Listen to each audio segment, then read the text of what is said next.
तारक मेहता का उल्टा चश्मा, मतलब एक ऐसा शो जो सिर्फ एक सीरियल नहीं, हमारे देश में एक भावना बन गया है। सालों से इसने करोड़ों लोगों को हंसाया है, एक परिवार की तरह। सही बात है। लेकिन आज हमारे पास जो रिपोर्ट्स हैं वो कुछ और ही कहानी कहती हैं। शीर्षक है हंसी के पीछे टीएमकेओसी का अंधेरा, और ये पर्दे के पीछे की एक बहुत ही गंभीर तस्वीर पेश करती हैं।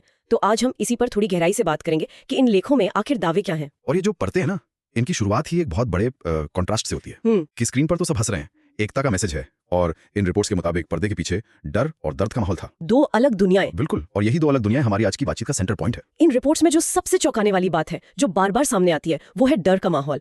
एक लाइन है जो बहुत कुछ कहती है, बोला तो करियर खत्म, छोड़ा तो इंडस्ट्री से बाहर। ये सिर्फ नौकरी जाने का डर नहीं लगता, ये तो एक धमकी जैसी बात है। बिल्कुल, मतलब ये एक ऐसी सिचुएशन की तरफ इशारा करता है जहां आर्टिस्ट के पास कोई ऑप्शन ही नहीं था चुप रहने के अलावा। और जब ये रिपोर्ट्स गालियां, पावर ट्रिप, लगातार अपमान जैसे शब्द इस्तेमाल करती हैं, हाँ, तो ये साफ हो जाता है कि ये सिर्फ काम का प्रेशर नहीं था, ये एक तरह से एक माहौल बनाने की कोशिश थी जहां कंट्रोल बना रहे। ये पावर ट्रिप वाली बात थोड़ी और समझने वाली है। इसका मतलब सेट पर क्या होता होगा? मतलब सिर्फ चिल्लाना? रिपोर्ट्स के मुताबिक ये उससे कहीं ज्यादा था।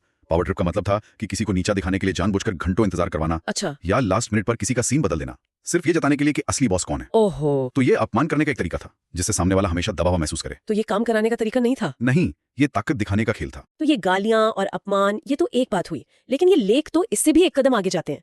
वो कहते हैं कि ये सिर्फ बुरा बर्ताव नहीं था, बल्कि लोगों की जिंदगी पर सीधा कंट्रोल था। एक जगह लिखा है, प्रोड्यूसर सिर्फ स्क्रिप्ट नहीं, जिंदगी भी कंट्रोल करते थे। ये सुनकर तो लगता है कि दखलंदाजी सेट के बाहर भी थी। हाँ, और यही बात इसे और भी ज्यादा सीरियस बनाती है। रिपोर्ट्स के हिसाब से जिंदगी कंट्रोल करने का मतलब था एक्टर्स को कहीं और काम करने से रोकना, राइट, उनकी पर्सनल छुट्टियों पर सवाल उठाना, या उन्हें ऐसे कॉन्ट्रैक्ट में बांधना कि वो चाहकर भी शो छोड़ ही ना पाए। मतलब एक तरह से फंसाना। बिल्कुल, आर्थिक और रचनात्मक दोनों तरह से।